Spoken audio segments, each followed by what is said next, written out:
Hello, everyone. Hope you're having a fantastic day. My name is Kmart, and I want to talk about some basketball. And today, we are making part two of our sort of videos here in response to a Bleacher Report article. That Bleacher Report article listed the weakest link in every NBA team's starting five. We did the 15 Eastern Conference teams a couple of days ago. If you want to watch that video first, or watch it after this one, either way, but if you want to watch that, there will be a link in the description of this video. There's also a link somewhere up here-ish, top right of your screen. So if you want to go take a look at that, because today we are going to be talking about the Western Conference teams. So just to run you through the gist of this, right? The Bleacher Report article listed the weakest link in every team's starting lineup. So we're going to go through all of the teams here, list what Bleacher Report shows as that weakest link, and see whether or not I agree with those decisions. And if I don't, I'll try to explain my reasoning here. I'm going to try to do it quickly. This is the second time I'm recording this video. The first time around, the video was like 45 minutes long, and that's a little bit too long to expect people to pay attention to. So we're going to try and speed things up a little bit. And with that being said, we're going to get into it here. We're starting alphabetically with the Dallas Mavericks. Bleacher Report listed their weakest link as Dwight Powell, and I agree with that one. Dwight Powell has never really been a massive offensive threat, but now his position on defense is sort of being overtaken as well, right? Luka Doncic, Kyrie Irving, Tim Hardaway Jr., they're all bigger threats on the offensive end than Dwight Powell, and now the incoming Grant Williams is likely set to be the sort of defensive anchor for the team instead of someone like Powell. Take into account as well some of the other big men that the Mavs have on their roster. They've got guys like JaVale McGee still. They traded for Rashawn Holmes. They drafted Derek Lively II. So if Powell continues to not really contribute as much on the offensive and or defensive ends, then he may not even hold the starting spot for long. So makes him a pretty solid choice there, pretty obvious one for the weakest link. Speaking of obvious choices, we move on to team number two, the Denver Nuggets. Bleacher Report chose Kentavious Caldwell-Pope as the weakest link for the defending champs, and I would agree with that. But I do want to say at least this is pretty much a full-on technicality. Everyone on the Nuggets starting five is insanely good. It's just we had to pick a weakest link, and we'll pick Kentavious Caldwell-Pope because everyone else has a bigger role or higher production or more consistent production, right? KCP on the list simply because we had to choose a player from the Nuggets, so we choose him. But with that, we move on to the Golden State Warriors. Bleacher Report listed Kevon Looney as the weakest link here. I disagree with that point. I'm going to go with Andrew Wiggins as the weakest link instead, but this is another situation like the Nuggets. There isn't really a real weakest link here. You just have to sort of pick someone. And I'm going with Wiggins over Looney because I think Looney's role on the team is one that's a little bit more important for him. Looney's offensive production is pretty weak. We all kind of know that, but that's never really been the point of his play. He plays defense, he goes after an insane amount of rebounds, and he is going to be able to do that pretty much every night. Looney's rebounding numbers really don't fluctuate much or haven't fluctuated much in the last year or two, and I think that's more important here because if Looney has an off night, then they don't have too many other guys they can rely upon to bring what he brings. You compare that to Andrew Wiggins, who has honestly sort of found his spot. He's hit his stride in Golden State. His production on offense is pretty damn good, and he's honestly not terrible on defense either most of the time. But he's still going to be the third option behind guys like Steph and Clay, and you got to kind of factor that in, right? Wiggins is a solid player on offense, but he is the third option compared to Looney, who it feels like sort of is relied upon night in and night out to play his role. So because of that added importance, I would say that he is a little bit higher up on the list, and that bumps Andrew Wiggins down to being the weakest link, right? So, there really is no weak player on the Warriors, so but you got to pick somebody. So, Andrew Wiggins it is. But with that, we move on to the Houston Rockets here. Bleacher Report picked Dylan Brooks as the weakest link, and I do agree with that one. And this is not just sort of the hate train for Dillon Brooks, right? That does play a little bit of a factor into it, but it is really more about his game at the end of the day. His defensive strengths are there. There's no denying that. He's a solid defender, and he does manage to score points when he's playing well, right? But his defensive strengths are often outweighed by some bad decisions and significant amounts of inefficiency on offense. And that's going to become more of a concern for Houston because Brooks himself sort of hinted at the fact that part of his motivation for signing with the Rockets was having more offensive opportunities, to have more of a green light than he did in Memphis, which is kind of an issue, right? Dillon Brooks did not always make the best decisions in terms of his shot selection, so now he goes to a team where he wants more opportunities to take some of those bad shots, and things could get a little bit rough.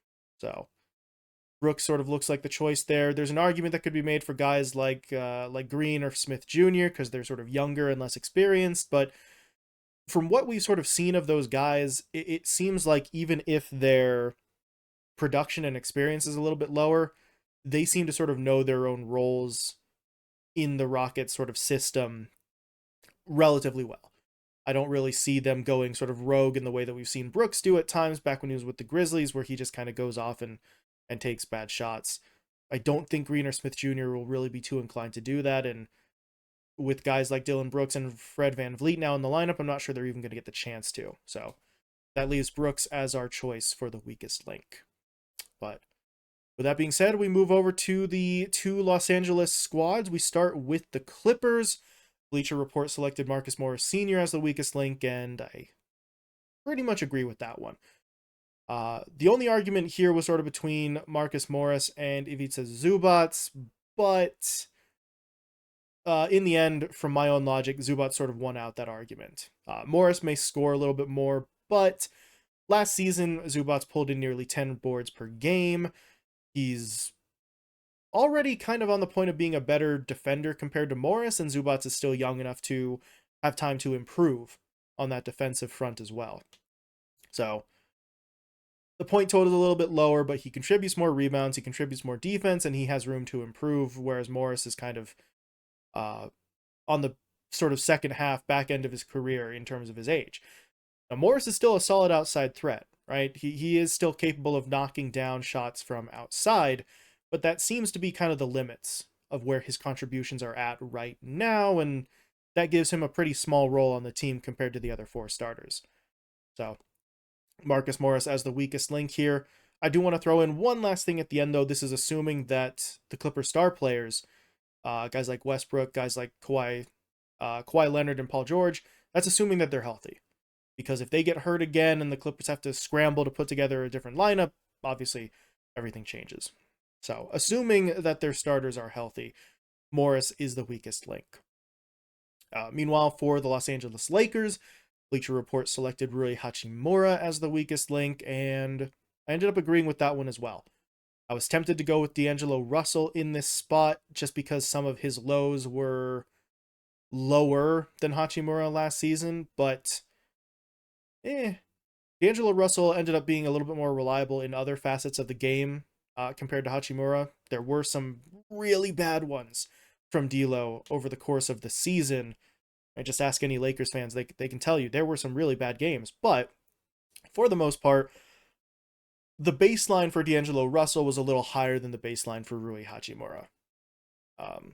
In terms of point production, in terms of assist numbers, and just general contributions on the offensive and defensive end. Now, Rui Hachimura can certainly be a hot hand from a shooting perspective, right? We saw in the playoffs, he just kind of popped off at times and even developed a little bit of an ability to sort of drive and maybe get a shot off the dribble, but I'm not sure if that's a reliable aspect of his game just yet. He can't really handle the ball or run the offense himself all that often, and even if that was something he did want to look into, you look at the rest of the lineup, right? They've got D'Angelo Russell, they've got Austin Reeves, they've got LeBron James. If somebody's going to run the offense, it's going to be one of those three well before it ever gets to Rui. So, yeah. Hachimura, the weakest link there for the Lakers. Like the Clippers, though, this is dependent on the health of their stars. LeBron and AD both missed a little bit of time last season. If that happens again, then the starting lineup looks really different, and Hachimura may not be the weakest link anymore. But assuming, again, that everybody who's supposed to start does start, Rui is the weakest link there. But we move away from Los Angeles. We take a look at the Memphis Grizzlies here. This one's going to be pretty damn quick. For the Grizzlies, the Bleacher Report pick was John Conchar. I agree with that one. Anyone would agree with that one because this is blatantly cheating. Not the Grizzlies themselves. They're not cheating. Sorry. But the pick is pretty easy because John Conchar is only starting due to Ja Morant's suspension. He's going to miss the first 25 games of the season, so Conchar, who is normally a bench guy, gets elevated into a starting spot. Everybody shifts up a position. And, yeah. That he's not supposed to be a starter. He is a bench guy. That is his role, and he might get sort of moved up a little bit here. Assuming he is the choice to start. Memphis could try to go small, could try a bunch of different things, but the projected starter is Conchar, and that makes him the weakest link for the time being. But we move things along to Minnesota with the Timberwolves. The Bleacher Report pick was Mike Conley. I ended up agreeing with that one.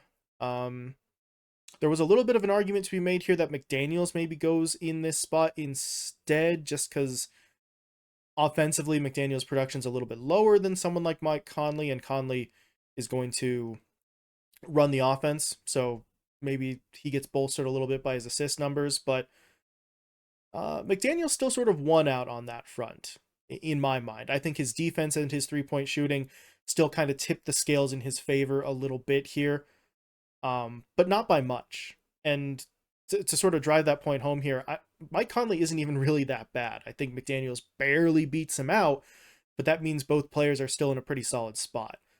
For Conley, it's just that he's the oldest player in the starting rotation. He'll be the third option on offense behind guys like Karl-Anthony Towns and Anthony Edwards. So his scoring production is probably going to go down. He could act as that facilitator, right? Rack up the assists for Cat and for Anthony Edwards, and especially if he just maybe throws some lobs to Gobert, who can just kind of stand under the basket and tip in 2 or 3 every game.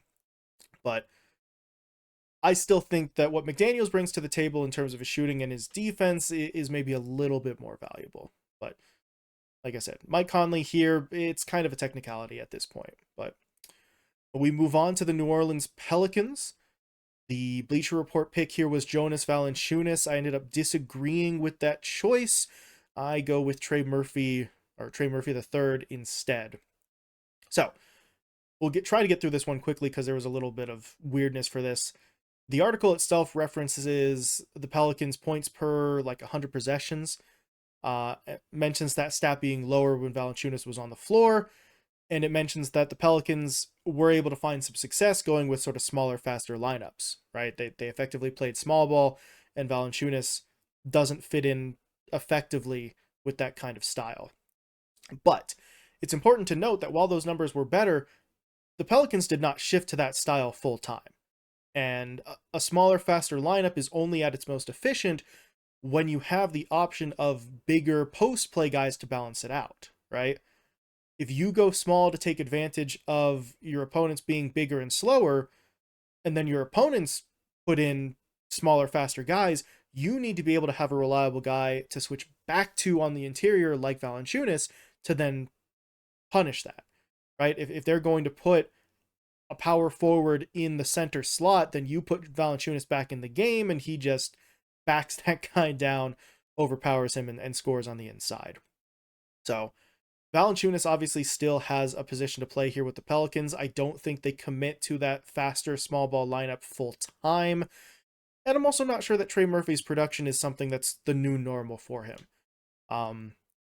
His sophomore season was very impressive. If you look at his stats, he looked incredibly good.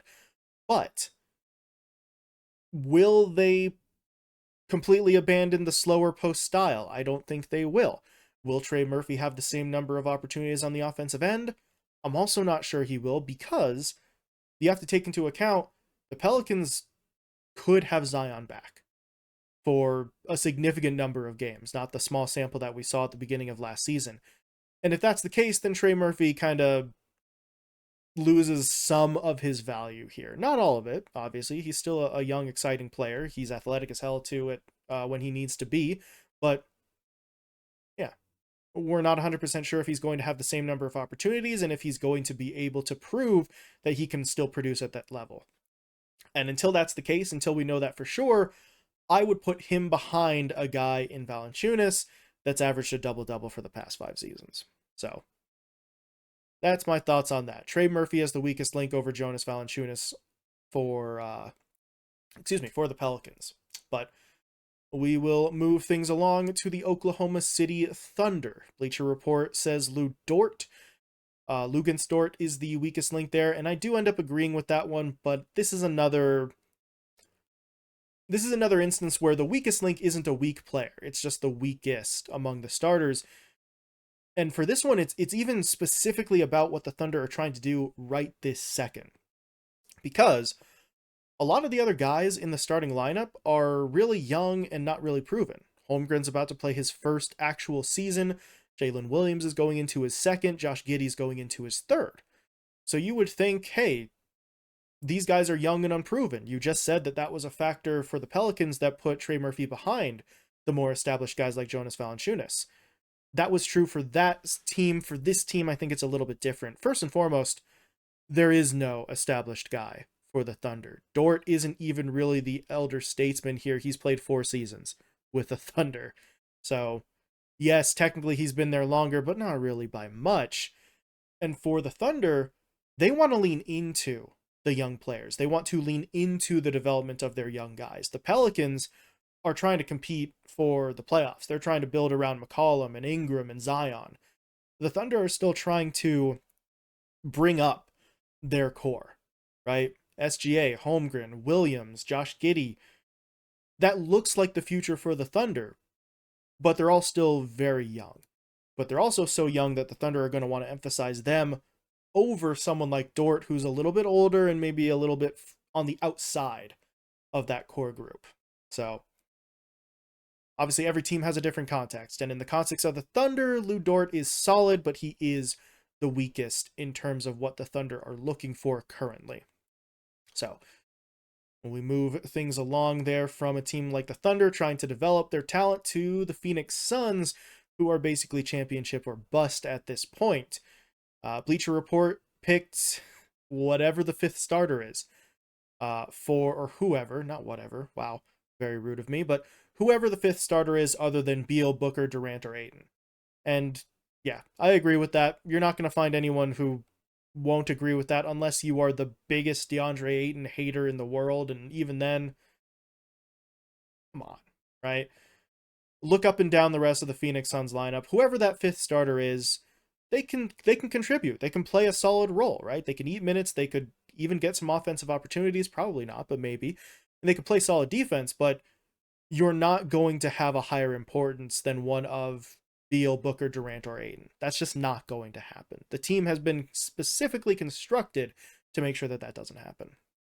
So, the 5th starter will be the weakest link, whoever that starter ends up being. But we move away from Phoenix over to Portland for the Trailblazers.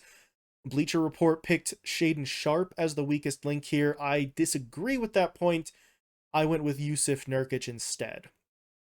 And of course, right off the top of the bat, we'll just say it here. All this depends on what happens with the Damian Lillard trade. The Bleacher Report article is based on right now. And right now they list Damian Lillard in the starting 5. Maybe that changes, but we're not sure how. But for now, we're taking a look at the lineup as is.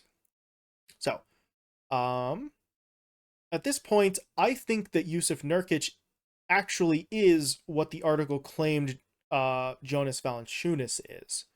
I think Nurkic is that sort of slower, more traditional big man, a sort of older player who might be on the verge of regressing on a team that will want to run the ball. That's going to want to play that small ball, faster style with some of their young players, right?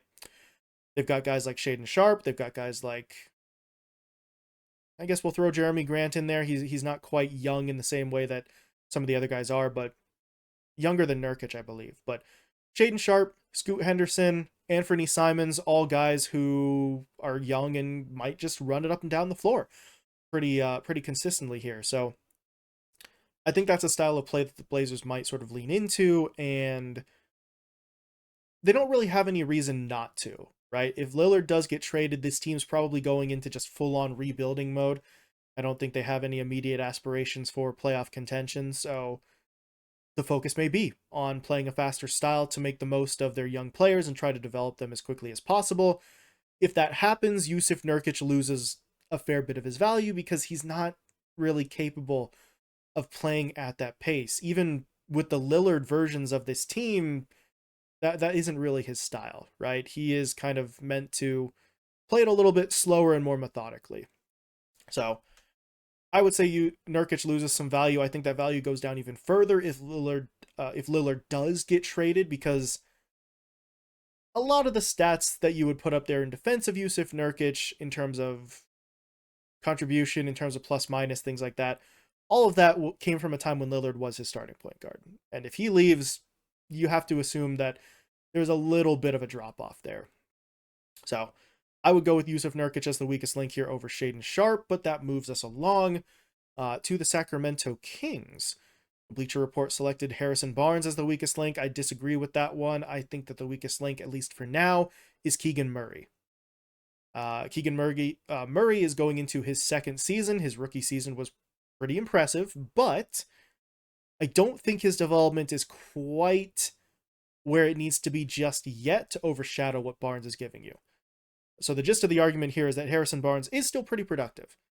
Yes, he has less versatility. Yes, he's getting older compared to a much younger core for the Kings with guys like Fox, Sabonis, and Herter.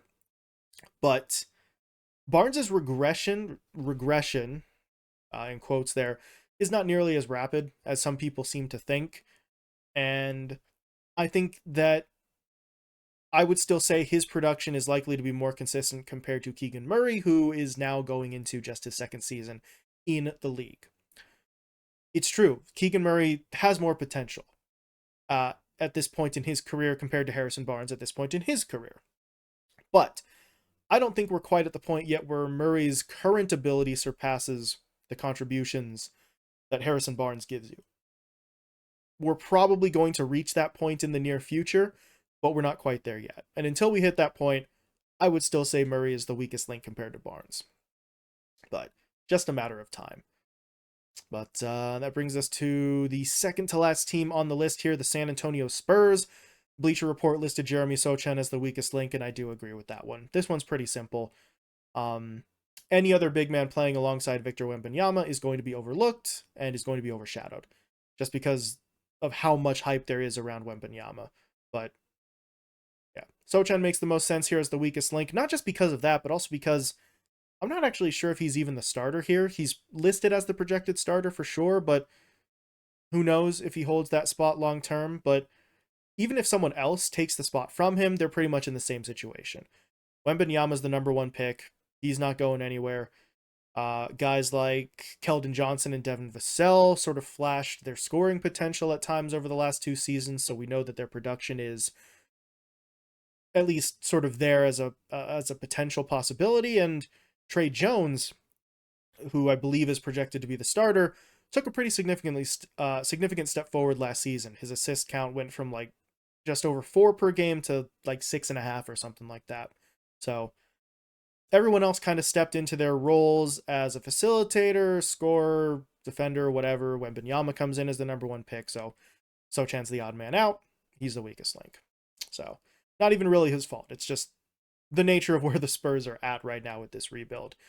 But that brings us to the final team for the Western Conference. That is the Utah Jazz. And they've got kind of a similar situation to Sochan here. Bleacher Report lists their weakest link as Ochai Agbaji, and I end up agreeing with that one. Another situation here like Sochan where I'm not even sure if Agbaji starts, which already makes him a pretty solid choice as the weakest starter if you're not sure if he's going to be one. But you know, the Jazz have guys like Talen Horton-Tucker, Colin Sexton, even the rookie Keontae George, who we saw some good things from in college and in the summer league and things like that. So Agbaji may not really hold the spot for too long if he even starts to open the season in the first place.